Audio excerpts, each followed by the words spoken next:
In First Circle, Alexander Solzhenitsyn explores the question of what limits, if any, should be placed on the investigative organs of government being able to access information about its citizens. In this bill, the government invites us to consider the same question. And the Coalition, which respects personal liberty and resists the intrusion of the state into every aspect of our lives, answers this question in a very different way to the manner of this Minns Labor government, reflected in the bill which they bring to the House today. This is why we will be seeking significant amendments to this bill to better balance personal freedom with the needs of law enforcement.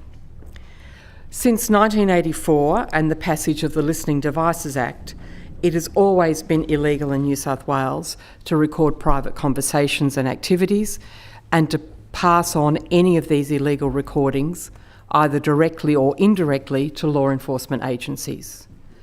This bill proposes to change that position, a position which has been held consistently and with bipartisan support for over 40 years. We contend that the government's changes to this position are too heavily weighted towards government and pay too little respect to the rights of the individual. Some of the amendments, with respect to body-worn cameras, we are happy to support. But other changes do not belong in a democratic society founded on the rule of law. The principal issue raised by this bill is how to balance the privacy of citizens with the needs of law enforcement. The Surveillance Devices Act currently balances these needs by restricting or prohibiting a range of activities, for example, recording private conversations with listening devices, unless done by a law enforcement agency in accordance with a warrant. The information can be obtained, but first, the agency must prove to a judge why it is necessary to do so. This bill, however, would tip the balance in favour of law enforcement and against privacy. It would create a public interest exception, undefined, to allow law enforcement agencies, the definition of which may be changed by regulation, to receive and use illegally obtained recordings. It does not permit the making of illegal recordings, but it does incentivise the making of them and could turn New South Wales into a dobber's paradise. Currently, where an investigative agency is in possession of information that has been obtained by a third party through the unlawful use of a surveillance device, and it would be in the public interest for the agency to be able to use that information to investigate crime or corruption, that agency has to rely on the regulation-making power contained in Section 59 for an exemption. This bill would remove the current case-by-case consideration in regulations and provide a general public interest exemption. The only other requirement for use is that the requirements of new Section 12(1)(b) be met, that the recording has been promptly given to a law enforcement agency. Apart from the significant civil liberties issues raised by this legislation, there are a number of unresolved practical difficulties. What does promptly mean? And who decides? Who determines what is in the public interest under new Section 14A(1)(a)? And at what point in time is this determination to be made? After the material has been used in an investigation?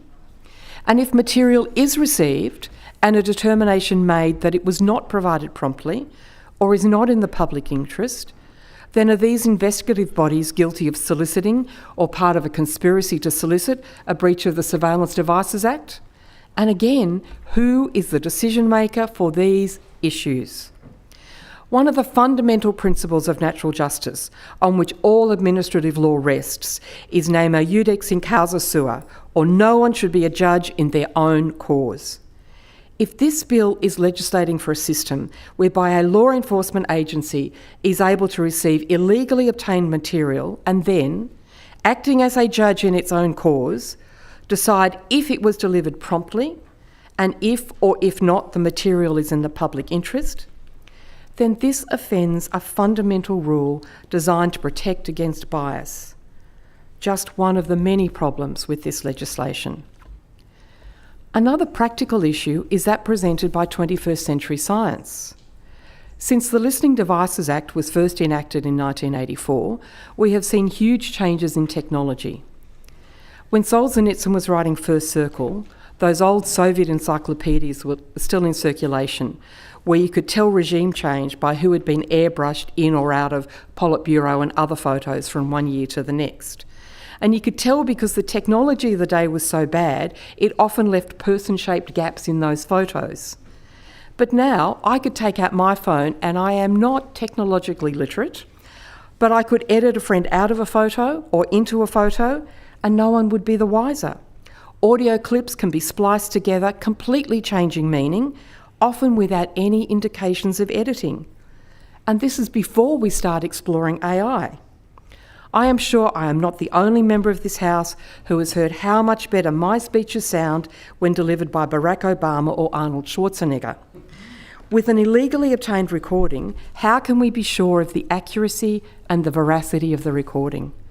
And who is responsible for checking? The person responsible for the recording has already demonstrated their preparedness to act illegally. Why should we presume that these illegally obtained recordings have not been enhanced in some way?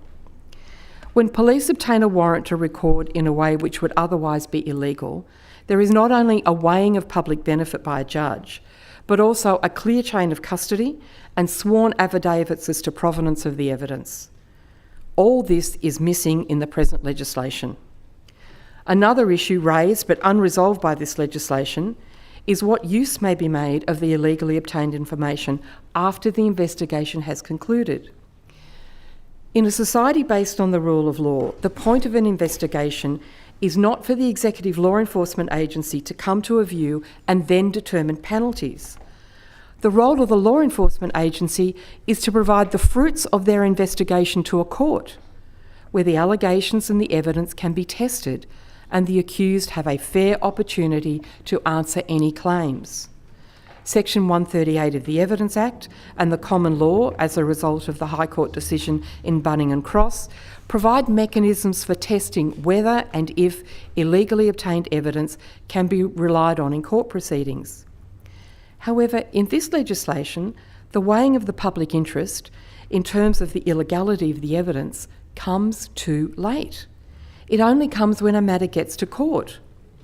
And what happens at that point if an entire investigation has proceeded on a foundation of illegally obtained evidence and the court decides, in accordance with the current provisions of Section 138(3) of the Evidence Act, that this evidence may not be relied on in court? Surely, if the government insists on pressing these changes, this weighing exercise needs to happen at the beginning of the process, not at the end. The government's amendment allows the material to just go to the investigative body to be used by it after it makes what is effectively a judicial determination, another issue in terms of the confusion of separation of powers in this process, as to promptness and the public interest. We think that this is very much against the accepted legal approach, which has consistently been followed for more than 70 years. This amendment is a significant change. The opposition is unclear as to the justification for it, particularly when matters can be dealt with under regulation, as it was with the ICAC matter in 2023. Another issue with this bill is the change that Schedule 1, Paragraph 10 would make to Section 59 of the Act. That section, as it currently reads, recognises the importance of the subject matter of the Surveillance Devices Act and allows for a statutory exception to Section 39 of the Interpretation Act and disallowance provisions with regard to regulations. The bill seeks to replace Section 59(3) and 4, which state that when a regulation is made under the Surveillance Devices Act, it does not start to take effect until the expiry of the period during which either House of Parliament may, under Section 41 of the Interpretation Act, disallow that regulation. This provision highlights the exceptional and sensitive nature of the issues and of the type of material that is dealt with under the Surveillance Devices Act. The bill seeks to delete these two provisions.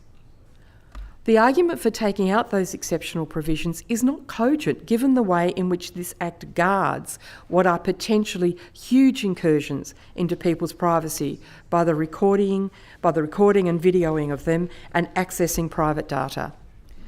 We live in a world where everyone has a computer and where everybody's telephone is also a video camera, a microphone and a recorder. The concerns with which the Surveillance Devices Act deals have never been more important. We should be more sensitive to the privacy considerations that are being overridden by this bill, not less. A further issue with the bill is that Schedule 1.6 to the bill contains a significant ability for the Minister to prescribe by regulation, and therefore make lawful, activities that would otherwise be unlawful under the Act. We think it is undesirable for the Minister to be able to do that by regulation. These matters should be brought to this Parliament and any extensions argued for publicly. The opposition has no concerns with other provisions in the bill which deal with body-worn cameras and the like, which will assist investigative agencies in their work. This bill, at its heart, asks us to find the balance point between personal liberty and the interests of law enforcement. Some argue this question does not need to be answered because if you're not doing anything wrong, you shouldn't be worried by constant surveillance, legal or illegal. But that is the wrong question. Why should the state or your neighbour be able to monitor and report on your activities constantly? In a free society, surely we should be able to assert limits on surveillance and protect our privacy. There has been cross-party agreement on this proposition for decades. So why is the government now trying to change this approach?